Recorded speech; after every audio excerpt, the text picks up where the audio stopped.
When we see someone veiling, we automatically, just our thought process goes to that they're subordinate. They're being forced to do that.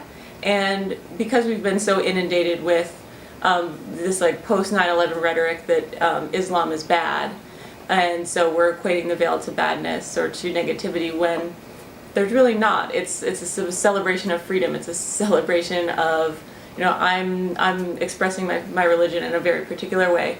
The same way lots of Christian women decide to wear crosses around their necks. So what I'm looking at really is Muslim women, and specifically Iranian Muslim women, and how they form identity through dress. And so one of the big themes that's come out of the interviews that I've done so far is that veiling or wearing hijab is about the woman's choice. I'm originally from Indonesia, and you're not required by law to do it, so it's all by will. Women that are choosing to veil are doing it because they feel very connected to their faith. It's something that they want to celebrate and display, and they feel a connection to God through their veil. And the same way that the women that don't veil aren't any less religious, and they want to practice their choice not to veil, but they don't feel and they don't express feelings of feeling less connected to their faith, less connected to God. Talk a lot about how to define modesty, and so what modesty means to each of the women and how they negotiate that. It varied a little bit. For the most part, I would say probably maybe 6 out of 8 of the women it was what we would consider modest. They don't want too much leg showing, too much chest showing. Yeah. And it gets a little bit, for each of the women, it gets a little bit more strict. Like some, I'm looking for long sleeve shirts, I'm looking for long skirts and long pants. I don't want any of those body parts showing. These women don't feel like they have a place to shop in the US. They do what they sort of defined as a group as mix, match, and layer.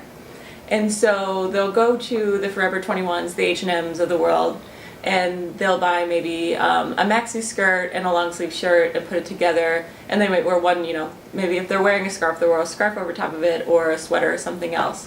Or if they find a maxi dress that they really like, they like the print for whatever reason, but it's tank top style, then they'll buy the long sleeve shirt and put it underneath. And so something that I've taken away from what they've told me at every price range, so some of the students are looking for something that's a little bit more affordable. Some of the ladies that are a little bit older are less price conscious. They want a place to go where they can shop and find the things that they need, where they don't have to mix, match, and layer all the time. And so one of my bigger arguments at sort of the end of this will be that there is a niche in the market that needs to be fulfilled that isn't right now. Several retailers have tried to jump into this market. Nordstrom comes to mind in particular. I think it was 2005, they put on a veiled fashion show in which they featured some Muslim women's fashion that included veils, but they got it really wrong. They did have, every outfit included a veil, I believe, but there was like some arms were showing, some skirts were, knee length or shorter, so it didn't really flow well. Yeah. And it was clear that they missed some of the cultural and religious purpose of it. Presentation? Yeah. I thought it was so interesting just because it related so much to like where I'm about to be living, and I'm gonna like see all of that and be like into the whole entire culture. So I really liked it. I really enjoyed it. It's okay to ask questions. I think we're trained as a society not to ask questions.